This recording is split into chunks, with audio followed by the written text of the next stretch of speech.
it up, pump it up. Trae. Come on, come on. With Trae. Pump it up, pump it up. It's the day with Trae. This is the day to gain inspiration, to make a positive change in the nation. We're inviting you to partake in conversation, to raise your vibration. It's the day that we will all celebrate all of our peace that make this thing elevate. Watch the negative fade away, cause it's the day with Trae.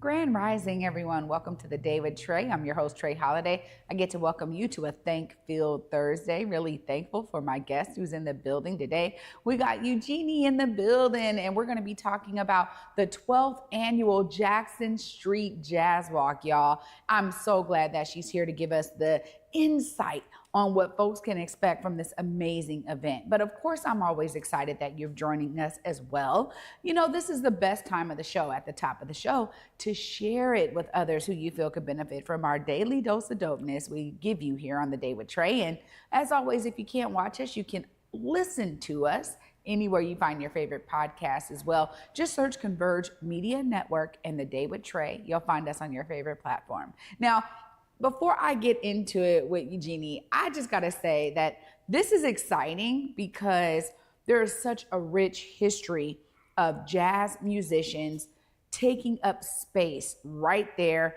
on 12th Avenue and Jackson Street. And I've heard so many stories, starting with my grandmother, who really shared some anecdotal stories around how she and her friends would get dressed up to go see who was gonna be on stage. And she was like, y'all don't hold a candle to how we used to get dressed up, honey, right? She always talked about the amazing furs they would wear, the heels, the dresses, hair was to the nines, everything was on point.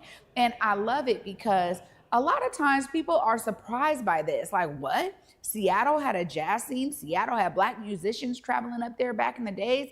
And it's like, yes, that's exactly what our entire wall behind me on every episode is showcasing, this rich Black history and legacy that really truly made this an amazing destination known all throughout the country and the world. So I'm so grateful because we have efforts right here that continue to keep this legacy alive. And this is an amazing event that is a contributor to that, because we need to be able to showcase not only the history, but how it's traveled through time and where we are today with some amazing jazz greats of our own. Like, y'all heard me probably talking about the phenomenal After Midnight that was at Fifth Avenue Theater.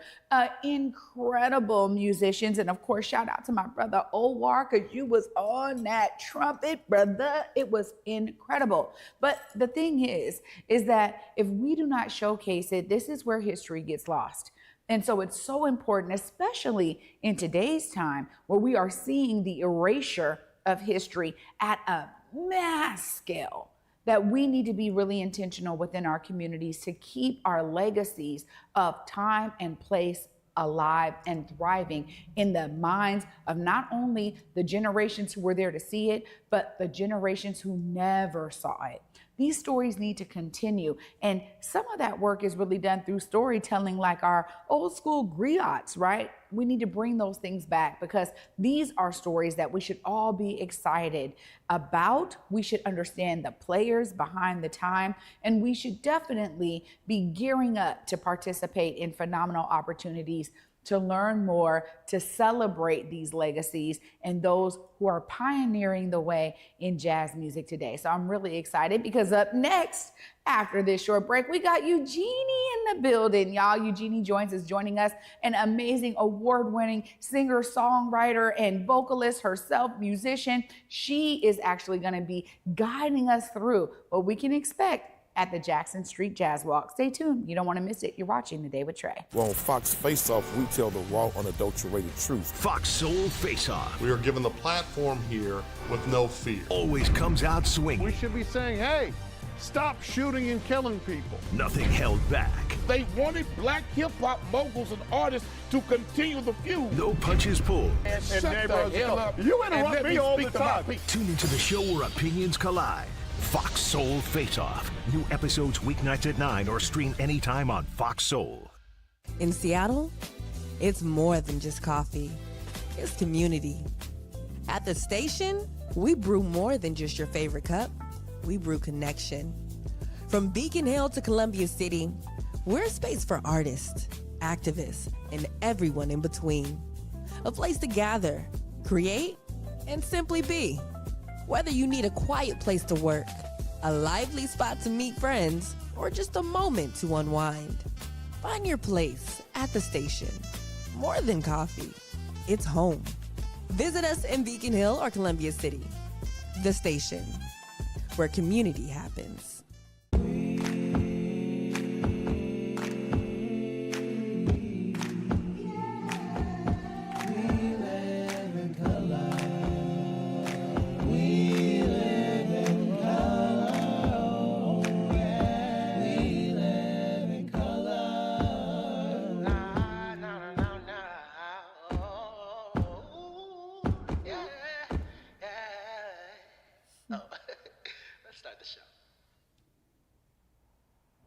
All right, welcome back, y'all, to the Day with Trae. Joining me right now, we got Eugenie Jones in the building. Hi. Hi, Trae. Thank you so much for having me. Yeah. This was so impromptu last minute, so I'm glad it worked out. Absolutely. Well, Yeah. I'm so glad that you're here and that, you see these phenomenal photos. It's I just know. really keeps our legacy alive. But you're doing that in such great ways. So thank you. You're very welcome. I mean, I walked in and I saw this wall. There's a lot of the same photos that we used for the Jazz Walk, and I knew right away we're simpatico. There we go. So I'm There so we happy go. to be here with you. I'm so glad too. Now, you have a whole career of musicianship. I just want you to give us a little bit of that background. What got you started in music? Yeah, so I am a singer, songwriter, producer. I've been professional for about 12 years now. I have 6 albums out there, 32 original published songs, and I've been Earshot Jazz Vocals of the Year twice, Recording of the Year, Album of the Year once, and Seattle Jazz Hall of Fame also. And my music is internationally recognized, number 4 on Jazz Week's Top 50. So I have a pretty prolific career out there trying to roll that ball up the hill, as I say. But I love it. And I came into jazz without that expectation, knowing this is what I'm going to be when I grow up. I grew up with a mom who sang in choir, like a lot of African-American children. And I grew up around her singing. And she passed away from cancer. And I felt this emptiness around me. And beyond that morning of losing someone, I realized I missed hearing her sing. And I thought, I wonder if I can carry on that part of her. And so that led me into church teams, and then from there into vocal jams, and then from there to booking my own gigs. And one thing led to another. Here I am 12 years later. Wow. That's incredible. What a great inspiration your mother had left on you, right? That imprint. And it's beautiful because you never know where it's going to come from. But when it hits right and you're in the zone, then it's special. Yeah. And so you were able to take not only your love of music in your own career, but you realized that there was a need to uplift the legacy of jazz that we have here in the Seattle greater metro area. Tell us a bit more about what got you saying, I need to be doing something in this way when it comes to the Jackson Street Jazz Walk. So my background is in marketing communications. That's what my undergrad and graduate degrees are in marketing, and that's the area that I work in that pays for my night job, as I like to say. But so I come from a nonprofit background. So when I got involved in the Jackson Street Jazz Walk, and I knew I was taking it over as executive producer, I knew the amount of work that's involved in something like that. And I wanted, when I went to bed at night, I wanted to know that all that work was about something more than a concert. And so I figured out, how am I going to make that happen? So that the altruism of being involved in nonprofit world made me connect a give back to the community. So every year the Jazz Walk takes a collection, and we make a donation to like the Central Area Senior Center. Yes, the Central, as they like to say now. And we made a donation to their meal delivery program. We've made donations to Northwest Harvest, the Rotary Boys and Girls Club, Carolyn Downs Medical Clinic, and this year it's Bird Bar Place.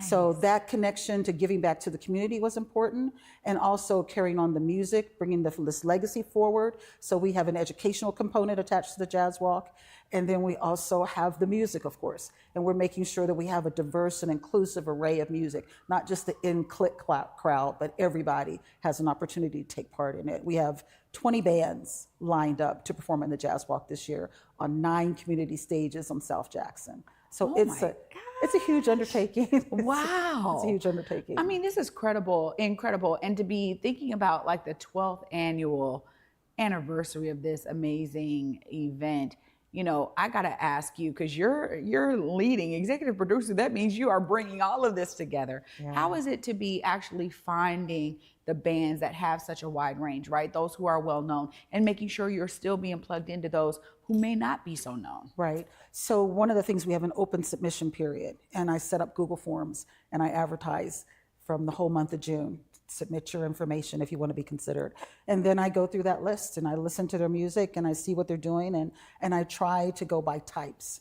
You know, one from column A, one from column B, to make sure there's a wide variety of musicians participating. So you have some, you know, nationally known artists there, but you also have some, who is that? I've never heard of them before.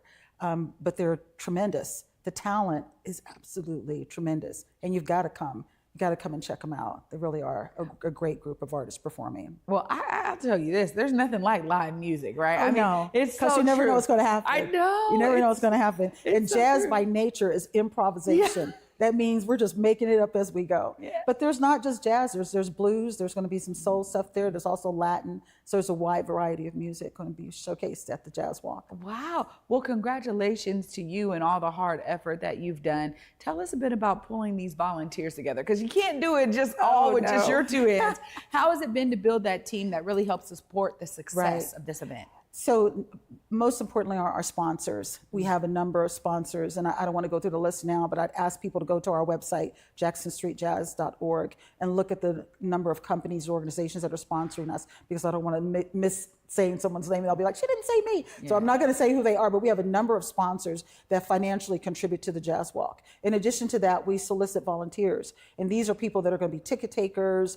They man the information booth, they man the history table, and they help set chairs out, and they do all the offloading and the onloading. So we have approximately, I think it is 26 volunteers that are signed up this year, and we're going through orientation for the volunteers right now. Wow. So yeah, a lot of people make it happen. But this is also one of those things that I love in terms of anchoring community, because it is oftentimes something like this that lets those who are just kind of starting or are less known get access to, Yes. you know, to jazz lovers, Right. and those who love the art form. Yes. And so there's something inspiring about that. You know, how have you been able to kind of receive some of that inspiration? I know as you are pulling this together, it's a lot of logistics, but then that day of, it happens and it's just blissful in that regard. How do you sit back and receive all that? And that's the perfect word for it, blissful. You know, my parents were civically engaged in their community, and I believe they passed that on to me. My dad was at the voters' poll, you know, setting up the poll early in the morning for people to come and vote. And so that sense of community was ingrained in me as a child. And so now pulling all that sense together, now working with different organizations in the community, the Central, and also Langston worked with us before. Stephanie Johnson Tolliver, she's my bedrock. She helped me significantly in terms of getting connected to this history, because I didn't grow up in Seattle. I grew up in West Virginia. So, but I knew Ernestine Anderson, you know, and this, I feel like it's my legacy as much as it is anyone's that's a part of the jazz industry. And so it's incredible to know that, it's important to know that I'm giving back to my community. I believe my family expects that of me. My mother and father would have expected that of me. But it's also tremendous to know that I'm creating a stage for other people to be discovered and for them to have an opportunity to be heard, because it's very hard to come by those opportunities. Even myself, as an experienced singer with awards behind my name and, you know, up the charts and all that stuff, I'm still fighting for a stage, you know? So what I can do to help other people be heard, I get gratification out of that, tremendous gratification out of that. Wow. So, yeah. Well, it is so inspiring, honestly. And I love being able to know that this is happening right here in our city. It's another gem that we should all just be proud of, the fact that there is such a rich legacy that we can build off of, Right. but that it's continuing. Because I think too, sometimes people think legacy and they think, oh, that's like back in the day, like that's Yeah. not happening today. Right, But right. you're really pulling it all together. Yes. And you talked about the photo. So there's like a historical historical component to this too, right? Yes. So we have a history table or a legacy table, and it's basically featuring some of the people you have up here: Ernestine Anderson, Frank Waldron, Buddy Hackett, those kinds of folks. They have a display board, and it talks about their career from beginning to end. And what I really like about it is that I put an interactive QR code on it, so they can actually scan that QR code and they can listen to that music for those people. I mean, isn't that freaking amazing? Amazing. I mean, yeah. So my son and his wife, they man that table.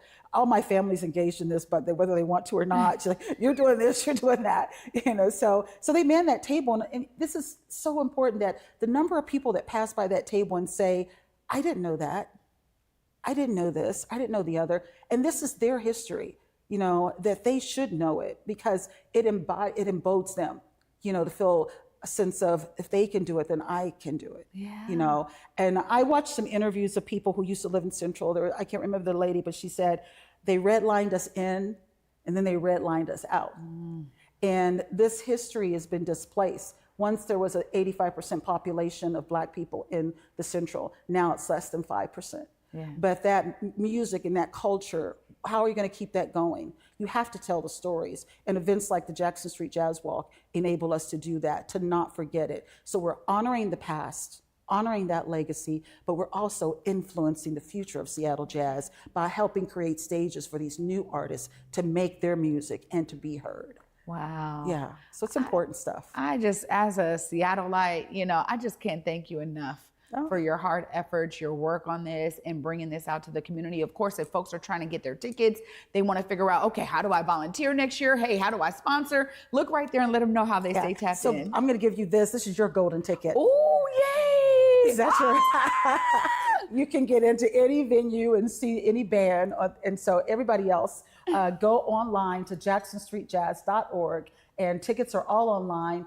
They're being issued, and you have your receipt on your phone. You come to the venue, you flash your phone, and then you'll get a wristband like that one. And then you can go into all the different venues and check out all the music. So come on out, support this event, make a part. Come out of your house, get engaged with your community, get engaged with your legacy, get engaged with the music that is happening right here in Seattle. Wow. And this is, we got a couple of weeks or something, right? It's around the corner. So you're right around the corner. Believe me, my 3 o'clock a.m. wake ups are so, what else is there to do? I know how far out we have. Yes, September 6th. September 6th, 4:30 to 11 o'clock.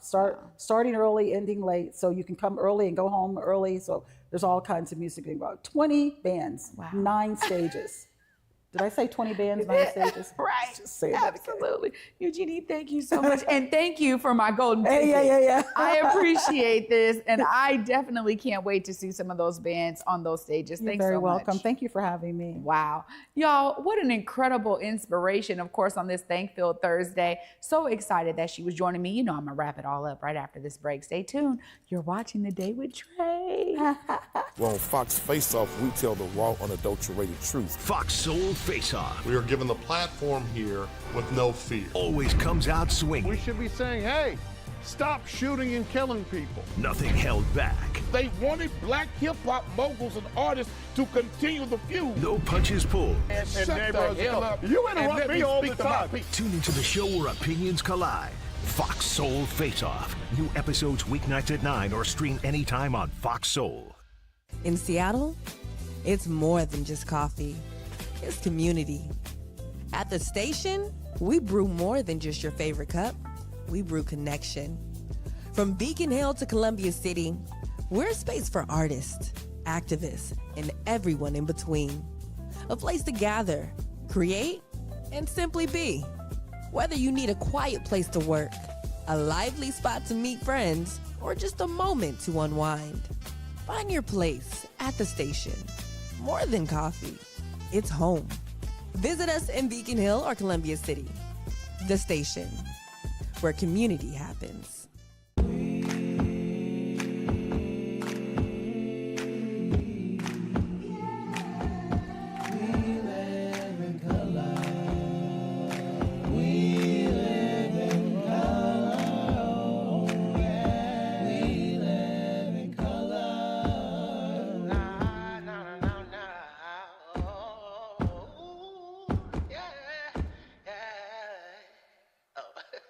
Let's start the show. Welcome back, y'all, to the David Trae. I'm your host, Trae Holiday. Such a huge shout out to my guest today, Miss Eugenie Jones, for not only being the executive producer of the Jackson Street Jazz Walk, but for also bringing her passion in a way to serve community. Now, if you didn't hear it already, 20 bands and 9 stages, y'all. You cannot miss it on September 6th. A phenomenal time to get engaged within the community, uplift and amplify amazing artistry, and learn some of that rich history and legacy when it comes to the ways that jazz has truly shaped the culture of this area and even greater in the Pacific Northwest. Really excited that we could be a conduit to share this energy and information with all of y'all. And you know I'm inspired, right? I always get inspiration from folks who have that service model heart. And that's what she just showed us today. So y'all best be inspired too, because we all have a thing that we can give to make our communities better. And you're gonna hear me say it all the time, because if I can't encourage you, I don't know who will. So right now, take this as an opportunity to find your way to contribute to community, and make sure you go to the website and get your tickets now so you can get that amazing gold wristband as well. Thank y'all so much for watching. I'll be wrapping the week up with you tomorrow. And until then, at 11 a.m., y'all. Peace.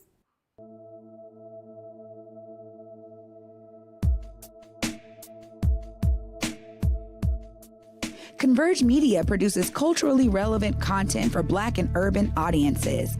Our coverage is raw, transparent, and objective, praised by community leaders, government officials, and residents. Support Converge Media today via Venmo, Cash App, or PayPal at Converge Media.